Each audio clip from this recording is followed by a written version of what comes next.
अस्सलामु अलैकुम वरहमतुल्लाहि वबरकातुह। मोहतरम भाइयों, बुज़ुर्गों, दोस्तों, तालिबान का पूरे अफ़गानिस्तान पे कब्ज़ा हो चुका है। उनकी हुकूमत भी कायम हो चुकी है। उन्होंने अपने सदर का और बाकी जो दीगर शुअबे हैं, महकमे हैं, उन तमाम में ज़िम्मेदारों का ऐलान भी कर दिया है। चलिए आज हम इस पूरे केस को टेक्निकल एनालिसिस करेंगे। अफ़गानिस्तान के ऊपर दोबारा से तालिबान की हुकूमत कैसे कायम हुई और ये 20 सालों का जो अरसा दरमियान में गुज़रा है, इस ज़माने का अफ़गानिस्तान कैसा था। सबसे पहले हम शुरुआत करते हैं 9/11 के हमले से। जैसे ही 9/11 का अटैक हुआ, उसके फ़ौरन बाद दूसरे ही दिन जॉर्ज बुश, जो उस वक्त में राष्ट्रपति थे, अमेरिका के प्रेसिडेंट थे, उन्होंने फ़ौरन उस मलबे के ऊपर खड़े होकर ऐलान किया कि इराक़ और अफ़गानिस्तान हम आ रहे हैं। तो सबसे पहले यहाँ पर एक डाउट ये पैदा होता है कि इतने बड़े मुल्क का इतना बड़ा सदर, जिनके पास में CIA जैसी इंटेलिजेंस ब्यूरो है, जिनके पास में बड़ी बड़ी सारी टेक्नोलॉजीज़ है, उसके बावजूद में भी सिर्फ़ और सिर्फ एक शक और शुबे की बुनियाद पर उसने दूसरे ही दिन ऐलान कर दिया। उनके पास में क्या प्रूफ थे? ऐसे कौन लोग जो है 24 घंटे में ही उनके पास में गिरफ्तार हो चुके थे, या जिनके पास में ऐसे सारे प्रूफ जमा हो गए थे जिसकी बुनियाद पर जॉर्ज बुश ने यह ऐलान किया। लेकिन चूँकि अपनी दुश्मनी और अपनी भड़ास निकालना था, दुश्मनी और भड़ास निकालने के लिए उन्होंने फ़ौरन ऐलान कर दिया कि अफ़गानिस्तान और इराक़ हम आ रहे हैं। अफ़गानिस्तान में उस वक्त तालिबान की हुकूमत थी।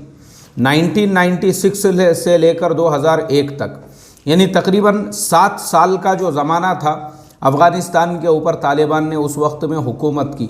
वो हुकूमत तालिबान की क्यों बनी थी, उस पर हम अलग से एक वीडियो डालेंगे। लेकिन अभी फ़िलहाल हमारा उन्वान जो चल रहा है तालिबान की जो दूसरी, अभी जो सेकेंड टर्म उनको मिला है, उसके बारे में। जैसे ही 9/11 का अटैक होता है, तो चूँकि अमेरिका है, उसके साथ में UK है, उसके साथ में दुनिया की और दीगर ताकतें हैं, तालिबान आहिस्ता आहिस्ता जो है वो पहाड़ों में जाना शुरू कर देते हैं। और इस तरीके से होते होते होते एक वक्त ऐसा आता है कि तालिबान पूरी तरह से रूपोश हो जाते हैं। उसका एक रीज़न भी था। उसका एक रीज़न ये हुआ था कि अमेरिका ने अफ़गान लोगों को ही अफ़गानियों के ख़िलाफ़ में खड़ा किया था। उस वक्त में मुझे याद है अच्छी तरह से, अहमद शाह मसूद, एक नॉर्दर्न अलाइंस बनाया गया था। हम लोग रोज़ाना BBC के ऊपर वो सारी ख़बरें सुना करते थे। नॉर्दर्न अलाइंस, उसमें अब्दुल रशीद दोस्तम है और इसी तरह से अहमद शाह मसूद है और बहुत सारे लोगों को उन्होंने अपने साथ में, वो सारे कबाइल, जिन कबीलों को हटाकर तालिबान ने 1996 में अपनी हुकूमत कायम की थी, इन्होंने वापस से उन्हीं सारे कबीलों को एक जगह पे जमा कर दिया। अब इन्होंने वो सारे कबीलों को जब एक जगह पे जमा कर दिया, तो उनको एक जगह जमा करने के बाद फिर तालिबान के ख़िलाफ़ में, क्योंकि अंदरून के ही जो दुश्मन थे, उनके सपोर्ट के लिए अमेरिका खड़ा हो गया। अमेरिका खड़ा होने के बाद उस वक्त के हालात ऐसे थे कि अफ़गानियों के ज़रिए से अफ़गानियों को मारा जा रहा था। मैं नेशनल ज्योग्राफिक पे एक चैनल, एक प्रोग्राम देखता हूँ, उसके अंदर बड़े ही मुझे दर्द होता है मैं जब भी देखता हूँ। 200 से ज़्यादा एक किले के ऊपर जब अटैक किया गया, उसमें गर्म तेल डाल दिया गया, उसके अंदर जो है पूरी तरह से केमिकल डाला गया, उसमें तेज़ाब डाला गया। डालने वाले भी अफ़गानी थे और जो मरने वाले थे वो भी अफ़गानी ही थे। सिर्फ़ और सिर्फ एक कबीले को दूसरे कबीले के ख़िलाफ़ भड़का के, वरगला के, और तालिबान के ख़िलाफ़ ये बाकी सारे लोगों को नॉर्दर्न अलाइंस। तो ये जो नॉर्दर्न अलाइंस था, ये नॉर्दर्न अलाइंस को जो खड़े करने वाले थे, इनको खड़े करने वाला था अमेरिका। अमेरिका ने नॉर्दर्न अलाइंस तैयार किया और फिर तालिबान जो है वो आहिस्ता आहिस्ता आहिस्ता पीछे हटते गए और पूरी तरह से वो रूपोश हो गए। उनके रूपोश होने के बाद अब जब मुल्क में हामिद करज़ई को ज़बरदस्ती जो है सदर बनाया गया, एक नाम दे कर के हम इस मुल्क के अंदर डेमोक्रेसी को बहाल कर रहे हैं, कोई वहाँ पे डेमोक्रेसी बहाल नहीं हुई, बल्कि सिर्फ़ और सिर्फ एक ऐसा इंसान जिसको अफ़गानिस्तान के बारे में सही से मालूम नहीं है, जो जर्मनी या इटली के अंदर रहता था, यूरोप के किसी मुल्क में, वहाँ से उसको उठा के लाके अफ़गानिस्तान के कुर्सी पे बिठा दिया गया। अब हामिद करज़ई की जो हुकूमत चल रही है, हामिद करज़ई के हुकूमत के ज़माने में पूरे अफ़गानिस्तान के अंदर, यानी बोलने के लिए हामिद करज़ई की हुकूमत थी, लेकिन रियल में हुकूमत वहाँ पे जो चल रही थी वो अमेरिका की। यानी ये जो 20 साल का ड्यूरेशन है, वहाँ पे किसी भी अफ़गान ने हुकूमत नहीं किया। बल्कि वहाँ पे अब तक जो हुकूमत चलती आ रही थी वो सिर्फ़ और सिर्फ अमेरिका की हुकूमत, बस अमेरिका की हुकूमत। और अमेरिका ने इस दरमियान में क्या किया, सबसे ज़्यादा जो लोग वहाँ पे पैदा किए, वहाँ पे डॉक्टर नहीं पैदा किए, वहाँ इंजीनियर नहीं पैदा किए, बल्कि वहाँ पे जासूस पैदा किए।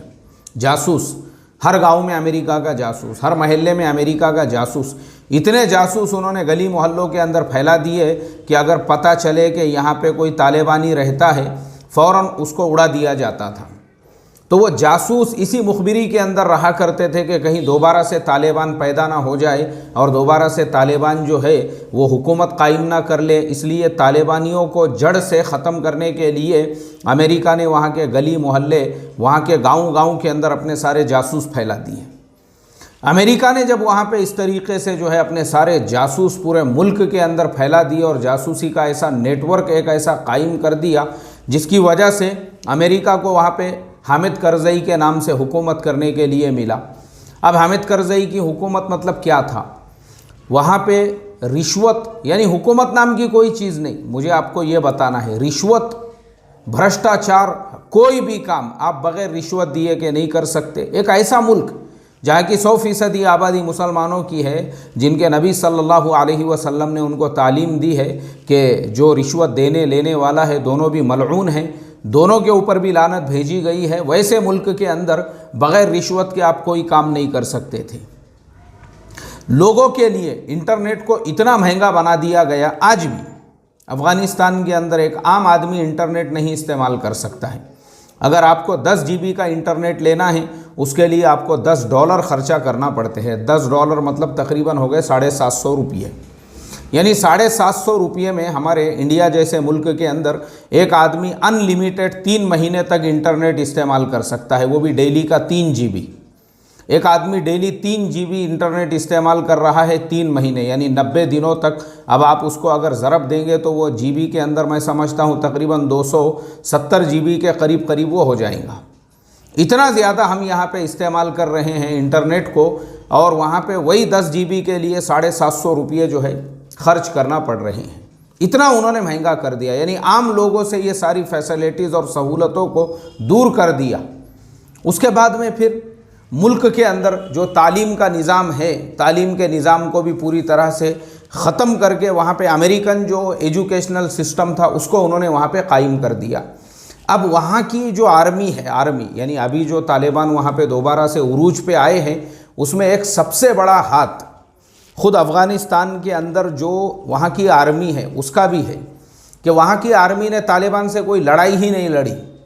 चाहे वो मज़ार शरीफ हो, चाहे वो कंधार हो, चाहे वो काबुल हो, चाहे वो कोई और शहर हो, जितने भी शहरों के अंदर लड़ाई नाम की कोई चीज़ नहीं हुई। मैं आपको ये चीज़ बता दूं क्लियर करके, जहाँ पे भी तालिबान जाते थे, जैसे ही यानी ये कतर के अंदर जैसे ही एग्रीमेंट हुआ अमेरिका और तालिबान के दरमियान में कि सितंबर से पहले पहले अमेरिका पूरी तरह से अफ़गानिस्तान को खाली कर देगा, तो तालिबान ने दोबारा से वहाँ के दीगर सूबों के ऊपर कब्ज़ा करना शुरू किया। और जैसे ही तालिबान आगे बढ़ रहे थे, वहाँ की आर्मी खुद ब खुद अपने हाथों से सरेंडर कर रही थी।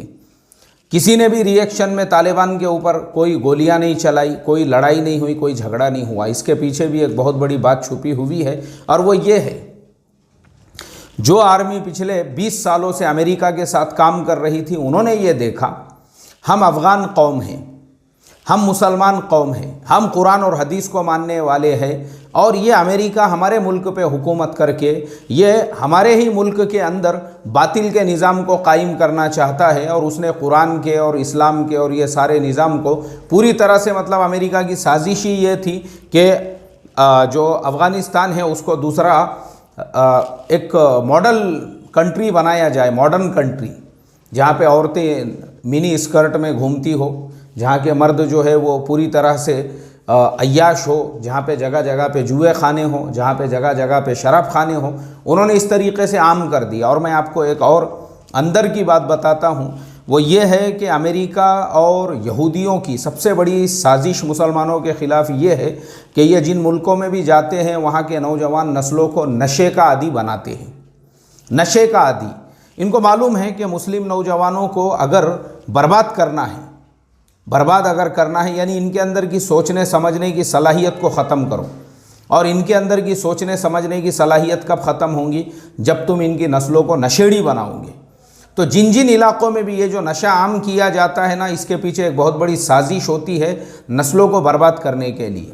इसीलिए मैंने इससे पहले भी बताया था कि फ़लस्तीन के अंदर सबसे ज़्यादा यहूदियों ने जिस चीज़ को आम किया हुआ है वो है नशा। नशा एकदम आम है वहाँ पर। नशे की हर चीज़ आपको सहूलत से आसानी के साथ में, फ़लस्तीन है, उसके बाजू में जॉर्डन वगैरह, ये सारे मुल्कों के अंदर ख़ास तौर पे नशे के लिए लोग पहुँचते हैं। उन्होंने क्यों किया ऐसा? अतराफ़ के पूरे मुल्कों को क्यों नशेड़ी बना दिया? वो सिर्फ इसलिए क्योंकि जब तुम नशेड़ी बनोगे ना, तो एक नशेड़ी इंसान वो होता है, मुल्क का तो दो दूर छोड़कर उसको खुद अपने घर की फ़िक्र नहीं होती है कि उसके जोरू बच्चे ज़िंदा है या मर गए हैं, या घर में चूल्हा जम रहा है, जल रहा है या नहीं जल रहा है। कुछ लेना देना नहीं है उसको इन सारी चीज़ों से, क्योंकि वो अपनी ज़िंदगी में मस्त होता है, वो अपनी ज़िंदगी में अपने नशे में चूर होता है। तो इसीलिए हर मुल्क के अंदर, तो अफ़गानिस्तान में भी उन्होंने ऐसा ही किया। अफ़गानिस्तान में नशे को ऐसे आम कर दिया, एक यानी आपको हर जगह पे जो है नशा एकदम वहाँ पे, वो भी दुनिया का एकदम आला किस्म का नशा। एक ज़माना वो था, मैं आपको एक और हिस्ट्री भी बता दूँ। एक ज़माना वो हुआ करता था, यूरोप के लोग, इंग्लैंड के लोग, फ्रांस के लोग और जर्मनी के लोग, इटाली के लोग, सेकेंड वर्ल्ड वॉर के बाद का वो ज़माना था जो सिर्फ नशा करने के लिए बाय रोड अफ़गानिस्तान का सफ़र किया करते थे। अफ़गानिस्तान दूर नहीं है यूरोप से ज़्यादा, क्योंकि जो रशिया है वो खुद यूरोप है, जिसका बॉर्डर अफ़गानिस्तान से मिलता था। तो बहुत सारे लोग जो सफ़र करने वाले होते थे, जर्मनी वगैरह का बॉर्डर ऑलरेडी रशिया को मिलता है, जर्मनी से रशिया, रशिया से अफ़गानिस्तान। तो इस तरीके से लोग बाय रोड अफ़गानिस्तान का सफ़र किया करते थे, सिर्फ़ और सिर्फ नशे के लिए। तो वो नशा तो अफ़गानिस्तान के अंदर, पूरी दुनिया में सबसे ज़्यादा जो अफ़ीम है और दीगर जो चीज़ें पैदा होती है अफ़गानिस्तान के अंदर। तो अफ़गानिस्तान में उन्होंने नशे को इस तरीके से आम किया, वहाँ की नौजवान नस्लों को, वहाँ के नौजवान बच्चों को, और उसको एकदम सस्ता कर दिया, 10-10 रुपये में नशा। अब वो नशे के चक्कर में वहाँ की नस्लें बर्बाद हो रही थी। तो ये सब बातें जो वहाँ के आर्मी के नौजवान थे वो ये देख रहे थे कि हम भले ही अमेरिका के साथ में काम कर रहे हो, लेकिन अमेरिका इस तरीके से साजिशें करके हमारी नस्लों को बर्बाद कर रहा है। अमेरिका का प्लान ही ये है, हमें अफ़गानिस्तान को पूरी तरह से ख़त्म कर दिया जाए, और ख़त्म करना है तो नस्लों को ख़त्म करो। इस वजह से जैसे ही तालिबान दोबारा से खड़े हुए, तालिबान के खड़े होते ही हर शहर के अंदर, आप मुझे बताइए, ये एक एक सूबा और एक एक शहर इतने तेज़ी के साथ में जो है वो यानी अफ़गानिस्तान के कंट्रोल में आ रहे थे। मैंने एक जोक पढ़ा, जो कि यानी एक लतीफ़ा मैं पढ़ रहा था कि अभी ये जो इंग्लैंड और इंडिया की टेस्ट सीरीज़ चल रही थी, तो किसी ने एक जोक लिखा एक बैट्समैन के बारे में। बोले यार, ये बैट्समैन की 50 होने से पहले तो अफ़गानिस्तान में तालिबान ने 50 सूबों पे कब्ज़ा कर लिया, यानी इसकी इतनी धीमी जो है पारी चल रही है। बहरहाल वो एक जोक उन्होंने बनाया था, इतने तेज़ी के साथ में जो उन्होंने, हम सुन रहे थे, सुबह में सुने के पता चला मज़ार शरीफ पे उनका कब्ज़ा हो गया, तो दोपहर तक कंधार में वो पहुंच गए, तो शाम तक किसी और शहर के अंदर वो पहुंच गए। इसका रीज़न क्या है? इसका रीज़न ये था, उनको लड़ाई कहीं पे भी लड़ना नहीं पड़ी। वहाँ की गवर्नमेंटों ने, वहाँ की हुकूमत, यानी जो वहाँ के सूबाई हुकूमतें थी या वहाँ की ज़िले की हुकूमतें थी या वहाँ के जो आर्मी वाले थे, सब ने वहाँ पे सरेंडर कर दिया, हथियार डाल दिए, उन्होंने पूरे मुल्क को उनके हवाले किया, क्योंकि वो जानते थे कि यही वो लोग हैं जो रियल अफ़गानिस्तान को बचा सकते हैं। वरना अफ़गानिस्तान की तो शनाख्त भी ख़त्म हो जाएगी, पहचान भी ख़त्म हो जाएंगी कि अफ़गान कोई कौम भी थी और अफ़गानिस्तान कोई मुल्क भी था। इस वजह से तालिबान को ये जो उरूज मिला। अब हम आते हैं हामिद करज़ई और अशरफ गनी जैसे लीडरों के ऊपर। हामिद करज़ई वो लीडर है जो अफ़गानिस्तान में थे ही नहीं, लेकिन उनके नाम के साथ में सिर्फ ये जुड़ा हुआ था कि उन्होंने, वो अफ़गानी है और पठान है और जर्मनी वगैरह कहीं पे वो रहते थे। वहाँ से लाके उनको, यानी आप मुझे बताइए, अफ़गानिस्तान के दर्द को वो समझ सकता है जो वहाँ के किसी गांव के खेड़े से, बस्ती से, वहाँ से उठा हुआ हो, वो उस मुल्क पे हुकूमत करेगा तो वो गरीबी को, वो फाका कशी को, वहाँ की गुर्बत को, जैसे हमारे देश के अंदर हमारे एक वज़ीर आज़म हुआ करते थे, प्रधानमंत्री हुआ करते थे, लाल बहादुर शास्त्री। लाल बहादुर शास्त्री जी के बारे में मैंने पढ़ा था किसी किताब के अंदर कि वो देश के मिट्टी से इतने जुड़े हुए थे। ये नारा उन्होंने ही दिया हुआ है, जय जवान जय किसान का। इसलिए दिया था क्योंकि उस ज़माने में हमारे देश में उतनी पैदावार नहीं होती थी, गुर्बत थी, फाका कशी थी, उनके ज़माने में दुष्काल कहत पड़ गया। तो लाल बहादुर शास्त्री वो वज़ीर आज़म, वो हमारे प्रधानमंत्री थे जिन्होंने प्रधानमंत्री आवास यानी जो प्राइम मिनिस्टर का बंगला होता है उसके अतराफ़ में जो पूरा गार्डन था, वो गार्डन के अंदर उन्होंने जो है खेती शुरू कर दी। खुद 2 बैल और हल मंगा कर, मुल्क का वज़ीर आज़म, उन्होंने खुद वहाँ पे हल चलाया, वहाँ पे उन्होंने जो है अनाज पेर दिया था प्राइम मिनिस्टर के पूरे घर के अतराफ़ में जो गार्डन होता है। क्यों उन्होंने ऐसा किया? क्योंकि वो देश के मिट्टी से जुड़े हुए थे। उनको दर्द था ना अपने देश का, भाई मेरे देश में गरीबी है, फाका कशी है, तो मेरा भी काम ये है कि मैं भी अपने जहाँ पे भी जगह ज़मीन खाली नज़र आ रही है वहाँ पे भी मैं खेती करूँ। तो उन्होंने वहाँ पे खेती कर दी। ऐसे ही ये जो लोग बाहर से लाए हुए थे हामिद करज़ई के जैसे, उनको अपने कौम का दर्द ही नहीं मालूम है। जर्मनी में पले बड़े, उसके बाद में ये अशरफ गनी कैम्ब्रिज यूनिवर्सिटी के अंदर प्रोफेसर हुआ करते थे। इन्होंने हमारे प्रधानमंत्री मनमोहन सिंह के ये उस्तादों में शुमार होते हैं। उनके अलावा बहुत सारे बड़े बड़े नामवर लोग हैं, ये उनके प्रोफेसर और टीचर रहे हैं। अशरफ गनी ये भी कोई छोटे मोटे इंसान यानी तालीमी इल्मी एतबार से, लेकिन चूँकि ये होते हैं दुनियादार लोग, दुनियावी तालीम में जितना आगे बढ़ गए, जितने उरूज पे पहुँच गए, तो चूँकि अपने मिट्टी से ये दूर हो गए, तो अब ऐसा जो इंसान होता है ना, उसके अंदर सेल्फिशनेस पैदा होता है। वो सोचता है भाई मेरे को क्या करने का है, लोगों के फाकों से, लोगों के गुर्बत से, मुल्क के हालात से मैं अपना पेट भरूं, ये मेरे लिए ज़रूरी है, मैं मेरा क्या फ़ायदा कर सकता हूं। इसीलिए अशरफ गनी ने क्या किए, जब मुल्क के हालात ख़राब हुए और उन्होंने देखा कि काबुल तक तालिबान पहुंच चुके हैं, उससे पहले ही उन्होंने जितने नोटों के थैले भर सकते थे, जितने थैले, वो थैले भर भर के और 4 कारों के साथ, पहले वो कारों में भी थैले डाले गए नोटों के, और उसके बाद में जो है वो 4 कारों को सवार कराया गया। उसके बाद पूरे उनके थैले डाले गए और बहुत सारे थैले जब बच गए वहाँ पे, उनको वैसे ही छोड़ दिया गया। और उनको छोड़ने के बाद में अभी खबरें ये मिल रही है कि शायद वो ताजिकिस्तान या पड़ोस में अफ़गानिस्तान के बाजू में ये 3-4 मुल्क है, तुर्कमेनिस्तान है, उज़्बेकिस्तान है, ताजिकिस्तान, ये सब के बॉर्डर मिलते हैं अफ़गानिस्तान को। तो ताजिकिस्तान जाने के ज़्यादा से ज़्यादा चांसेस है कि शायद वो ताजिकिस्तान चले गए हैं।